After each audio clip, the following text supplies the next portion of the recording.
woman on the back partaking in a herbal refreshment, shall we say? Beside the menorah.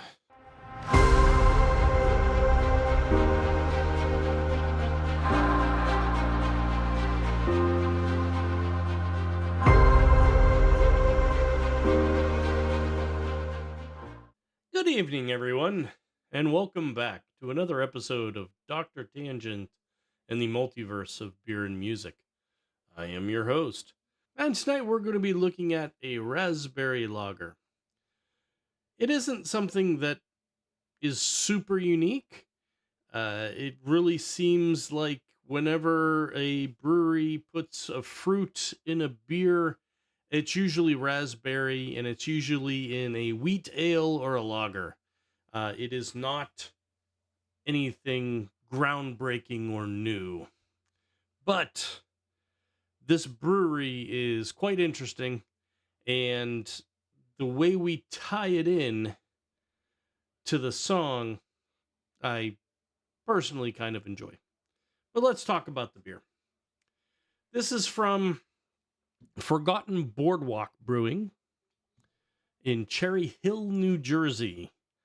And on a side note, a somber side note, as I'm recording this, we are about 36 hours away from the end of Forgotten Boardwalk. They're in Cherry Hill, New Jersey. Have been there since 2014, when they were founded by a woman by the name of Jamie Quelli. Jamie, I'm sorry if I'm mispronouncing your last name. It's Queli. I'm guessing Quelli. But apparently their landlord was unwilling to negotiate with them on a continued residency for the brewery. They'd been there since 2014, having moved into space that was the initial breeding ground for Dogfish Head Brewing, and Dogfish Head had moved out, moved into bigger digs, and Jamie had the urge to start her own brewery and opened up in that space. Forgotten Boardwalk, I did visit this past week, and it was really cool place. I'm sad to see it go because it really embraced its boardwalk slash Jersey Shore vibe, having antique skee ball machines, funhouse mirrors, prize wheels. It really was a very unique space, and it will be missed. But let's check out the beer.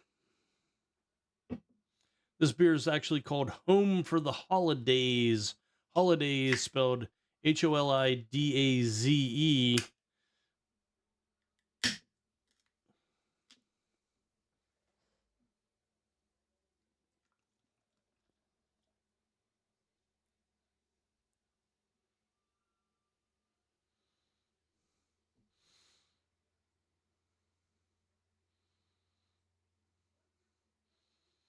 Beautiful clear lager. Crystal clear. Bright gold color. Substantial fine white head. Lots of effervescence. Head's dissipating fairly quickly. I got to mention the can art. Interestingly enough, has a woman on the back partaking in a herbal refreshment, shall we say? Beside the menorah, it could just be a cigarette, who knows? Beside the menorah, it looks like she has a plate of potato latkes and a black and white cookie. Interesting can art. But let's take a closer look at the beer. Visually, it's gorgeous. Just absolutely gorgeous. I mean, it's clear, gold, I might be getting a little bit of pink highlights, but that just might be my brain playing tricks on me, knowing that it's a raspberry lager. Aroma is great. The aroma is moderate raspberry, leaning to a fresh raspberry rather than a candy aroma, but you're still getting that good lager, crackery, bready malt backbone underneath, and maybe a little bit of floral hop action.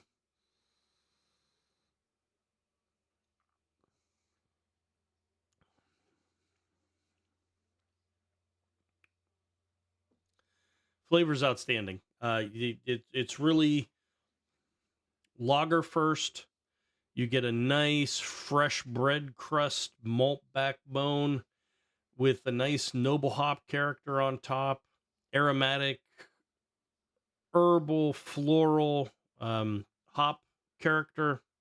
But then you get a very nice, not tart, not terribly sweet, but very, very present raspberry flavor.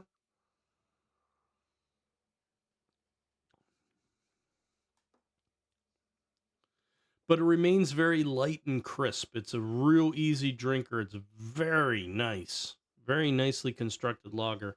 Again, makes me even more sad that this brewery is going away.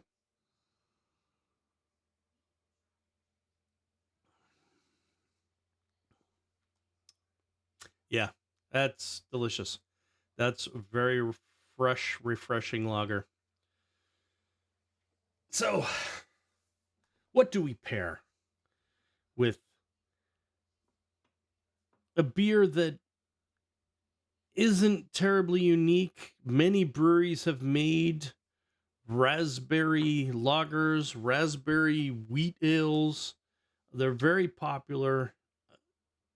So what I did was go with raspberry, but go with an iteration of raspberry that isn't the originator. Tonight we're going to look at a band called Hindu Love Gods. And some of you may remember them. They were a side project of some bands back in the 80s, almost as a diversion. It was never meant to be very serious. But then when an album was being recorded by one of the members of this band, the other members were pitching in as a backing band for this individual solo album, and they had some extra studio time. So they just kind of screwed around and banged out some covers. And a few years later, those covers were released as an album.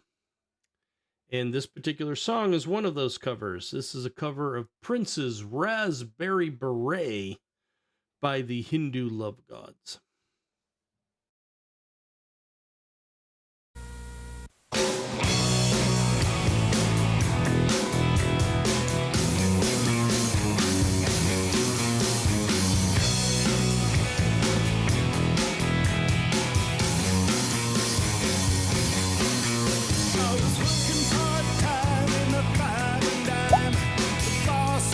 Mr. McGee told me several times that he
she knew how to get her kicks.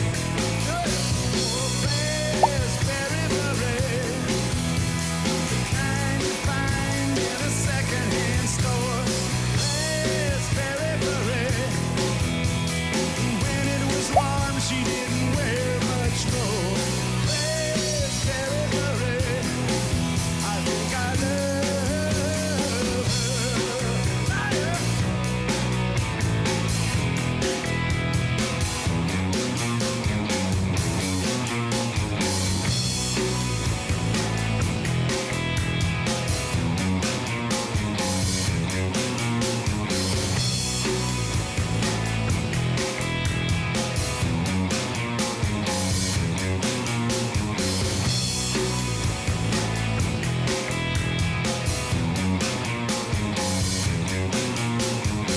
Raspberry beret, the kind you find in a secondhand store.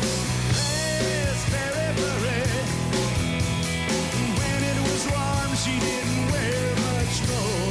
Raspberry beret, I think I love her. Raspberry beret, the kind you find in a secondhand store. Raspberry beret, when it was warm she didn't wear much more. Raspberry beret, I think I love her. Raspberry beret, the kind you find in a secondhand store. Raspberry beret, when it was warm she didn't wear much more.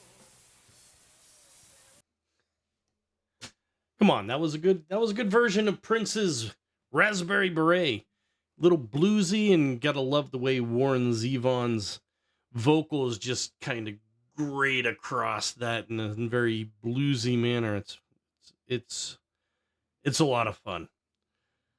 So that was Hindu Love Gods, side project between REM and Warren Zevon. Occasionally, Michael Stipe would also be part of their performances, but it really started as a very sporadic kind of side project. They didn't really record anything. They just did some live shows all in and around the Atlanta, Georgia area in 84 and 86. And then, as you saw, they had extra studio time booked after the album was produced, and they do what musicians do and fiddled around, knocked out some covers, recorded 10 tracks, mostly old blues tunes, but they also did a cover of a Georgia Satellite song called Battleship Chains, and they did this cover of Raspberry Beret. The band members really didn't think much of it. That was in 87, and then you saw in the video that the album was released in 1990. And apparently this was very much a surprise to the members of REM. They never expected or even wanted these songs to be released. And it was actually a manager of Warren Zevon that badgered Warren Zevon into letting him release it. And Warren Zevon was like, look, I wash my hands of it. You do what you want. And apparently this created a lot of tension between the guys in REM and Warren Zevon after that. But it's still a good song. It's nice that it made the light of day. The song rose to number 23 on Billboard's Modern Rock charts in 1990. The album, it didn't do great, but it didn't do terrible. It got up to 168 on Billboard's top 200 albums for the year. But it, like this beer, is an interesting take on Raspberry Beret. This beer is an interesting take on a raspberry lager. And sometimes even things that are seemingly played out and done over and over again are still worth checking out. Try to remember that in life, you heathens. But